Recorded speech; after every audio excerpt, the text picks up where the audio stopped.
left hand can't do it.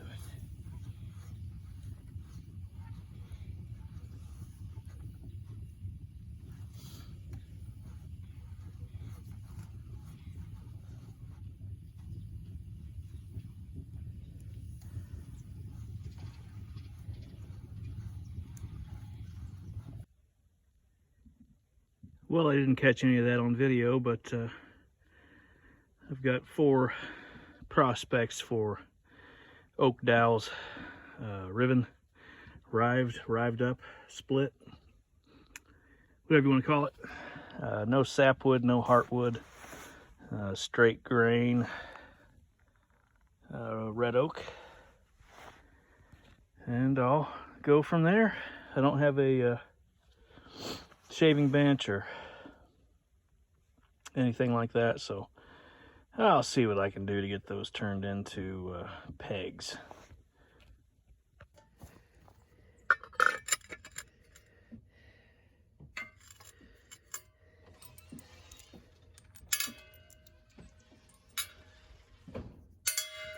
Danger.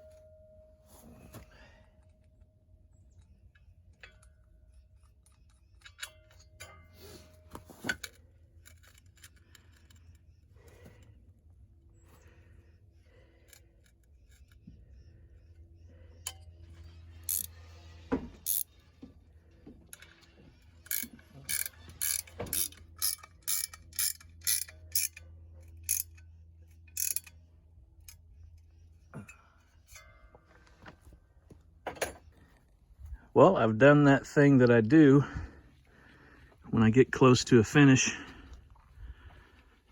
I just start banging it all together without taking a video. Here's the assembled frame. I've drilled all the holes. Can't quite see it now. Maybe, I don't know. Probably not.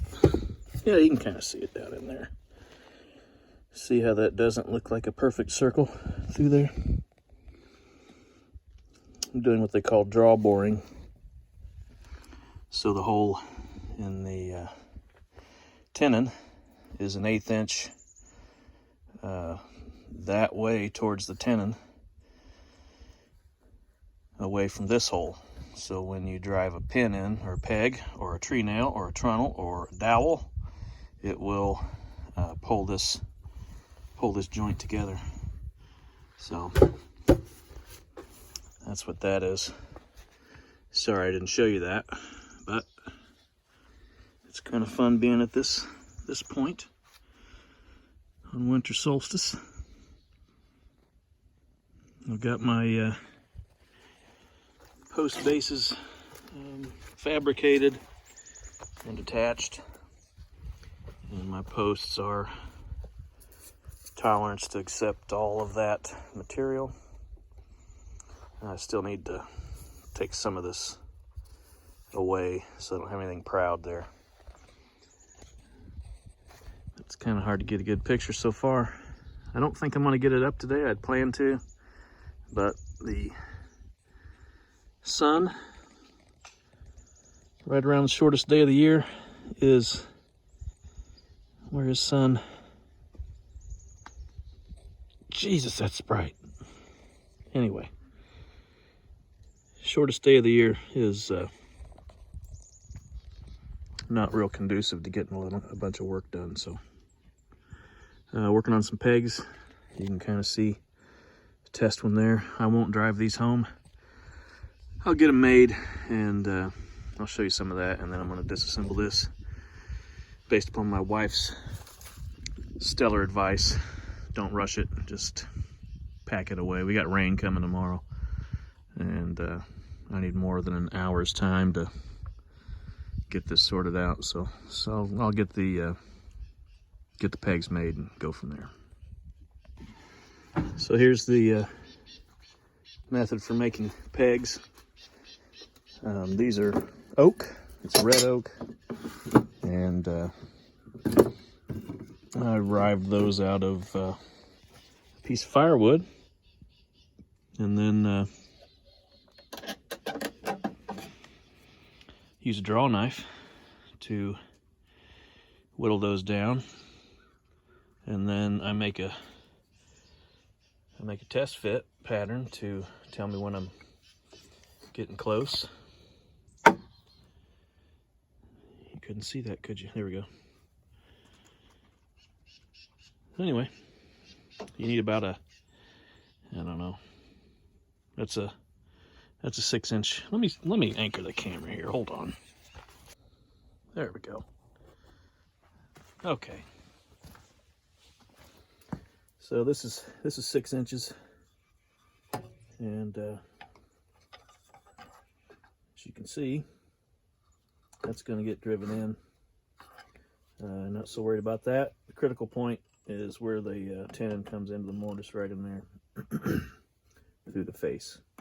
So, little 3/4 inch test board, and there's your tree nail. So I always have extras. Another thing I do is I take this 3/4 inch Forstner bit, and in one end I'll just mark what size of dowel I need, and I work down to that first, and then I'll throw that in the vise like you see here and start working all that down with the draw knife. And you wouldn't think so, but it's all pretty fast work, and I'll show you some of that here in a minute here. Let me readjust again. Don't fall over and die, camera.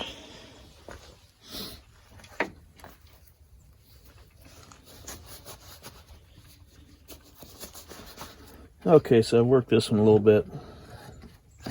It's coming up to here. I got 6 inches of beam, so probably work a little bit more here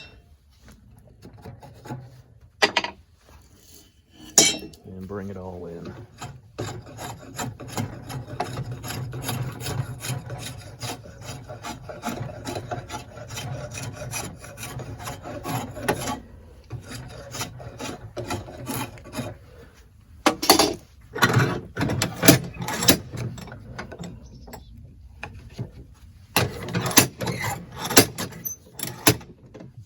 A shaving horse would be better and faster, but I don't have one of those.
There's 2.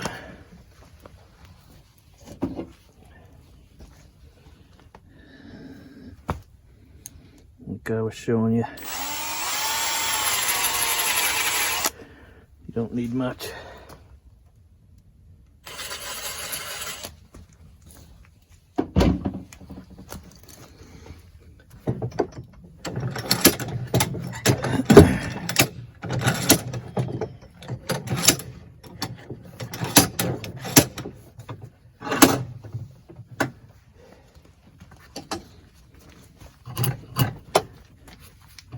Bevel down.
You want to work closer to get to this. You don't want to start back here and try to peel back, because generally you'll blow that out. So try to work up here first.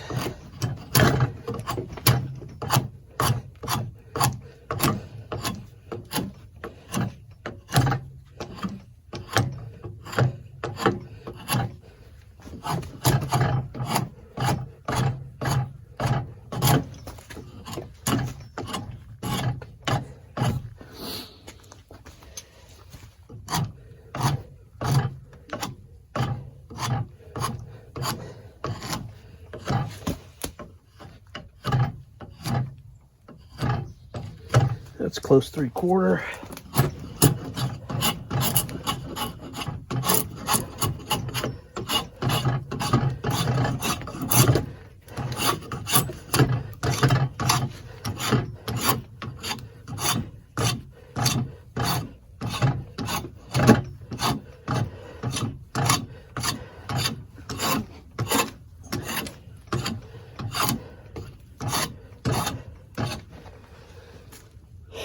Now, if you were doing this on a production scale, this way is a bad idea.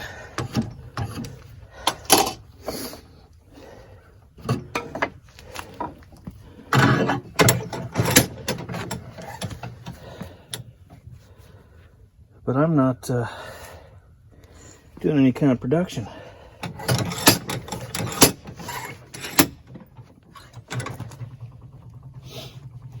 Now I've got that down, and I'll sight down and use that finished end as a guide this way and taper all that out. So here,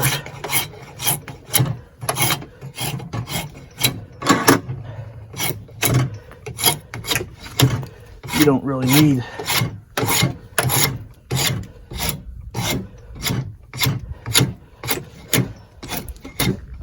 to pay too much attention to this end, because that's what we're doing.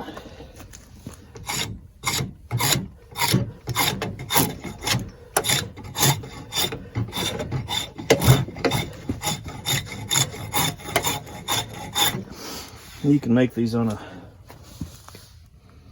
table saw, or you can even make a steel pipe, drive pegs through, or make a peg plate.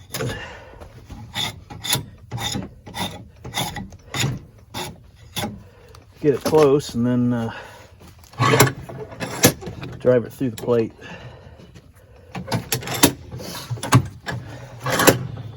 You can do a little V block and use a block plane. You can buy dowel of the size of hole you're making too. You got lots of options.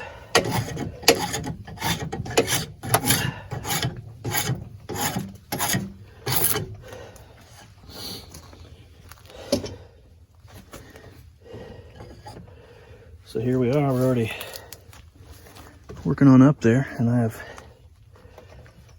there's my pencil.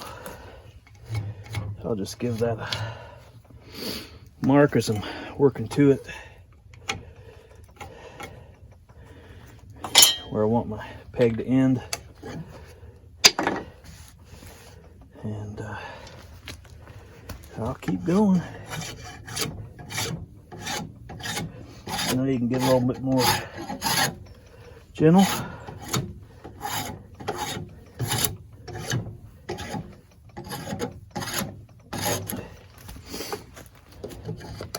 You don't have to shave off much to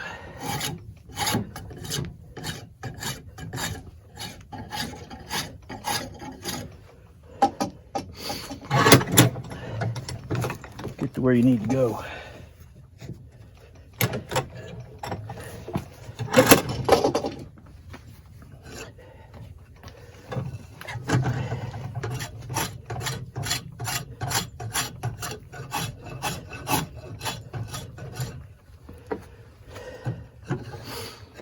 back's killing me. Is this.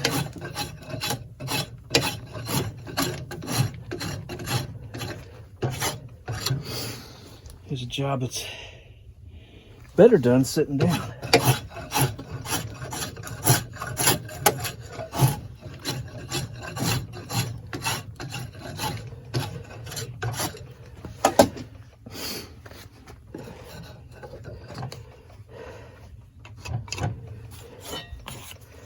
Occasionally check here. Getting pretty close. I don't need to work out here, I just need to work in here.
There's another one done.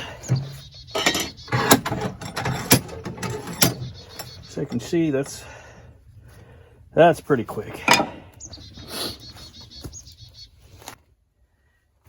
Well, it's winter solstice, so figure what the heck.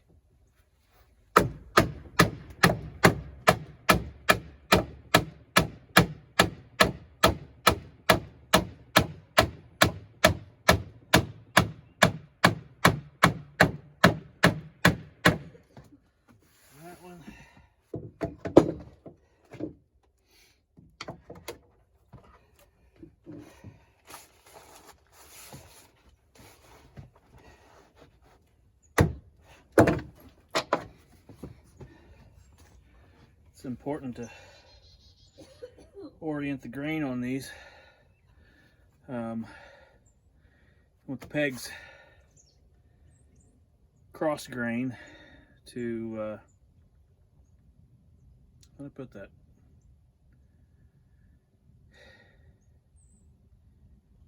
You want the grain running, the cross section of the grain running in the direction you want the holes to close up on, if that makes sense.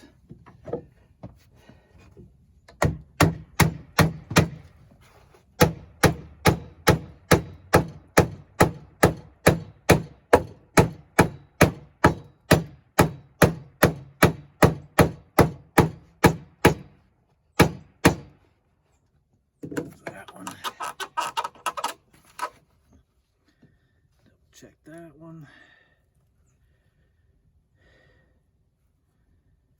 Where are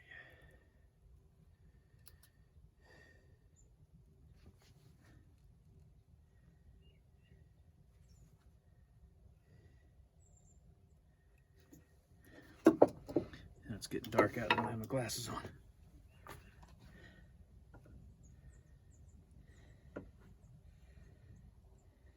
There we go.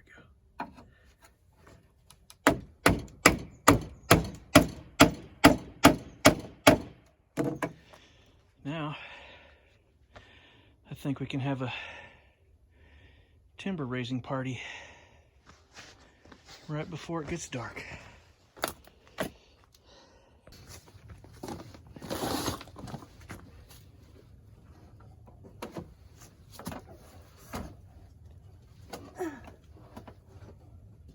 Are you good?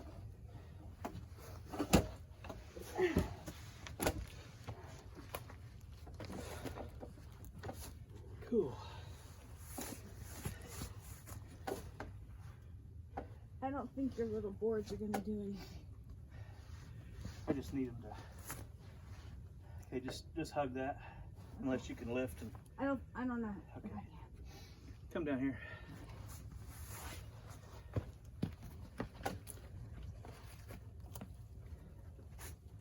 Remember, you got more leverage higher than you do lower.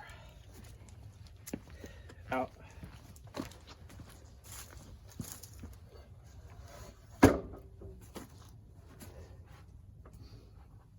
Mine's about a quarter of an inch.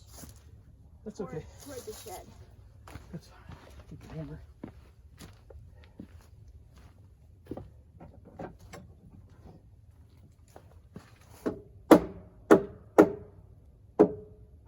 It's farther.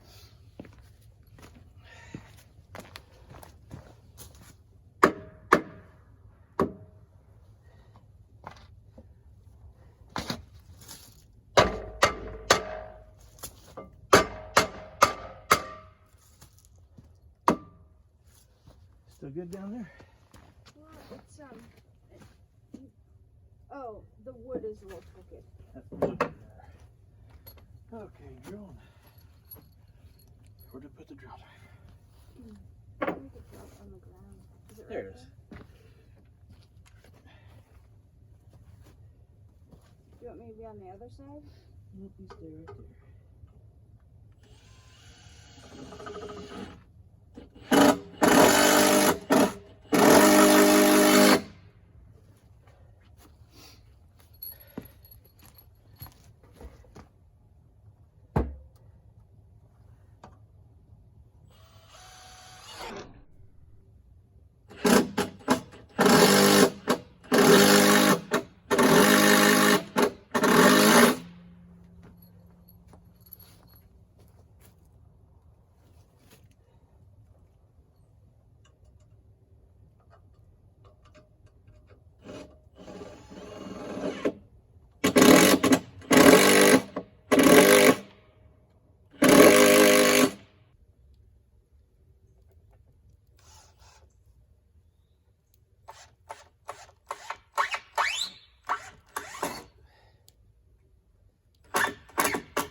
There's my joinery. I think it turned out pretty good. Now this is the back side, so it's probably not going to look as good as the front side. But I don't know, as a kid, I always liked seeing those pegs coming out with all kinds of crap hung on them, like fur traps and sheep shears and odd tools and sharp things.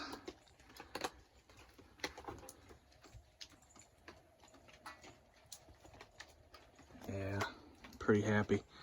That gap is a little wide. That was the joint from a previous video where this timber took a dive down. Clearanced it on the front, made it up, and I just trued it up and took a little too much out there. And maybe that beam's got a little bit of twist to it. I think the beam's got a little bit of twist. But anyway, I'm fine with that. Like I said, it's the inside. And if you look at old barns and things like that, the inside's generally the side that's not great, because the focus was on the outside, laying out those joints. And there's the outside of that joint. That's within a 1/16 of an inch. That's pretty good tolerances. And there's that one. It's about the same. Got my pegs sawing off through there. I wish I could take this tarp off, but the rain's coming on. But it's nice to have this big dry area, not be trapped under a close fitting tarp. It's hard to catch here. I wanted to take the belly out of these knee braces to give myself a little more headroom, but I don't have a big bandsaw, and I didn't want to beat the hell out of my carpal tunnel malfunction by adzing all that out. So it is what it is. I will come through and put a pretty big chamfer on everything according to, you know, the chamfering style that I like, that you may see in previous videos of mine of other woodworking. Man, this is cool. I'm real happy with it.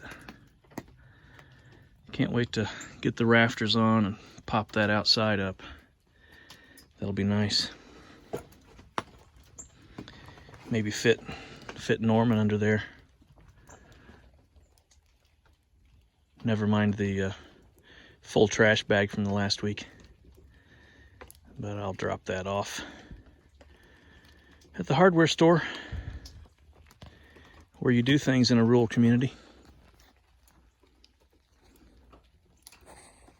Back up without falling, maybe. What you see here.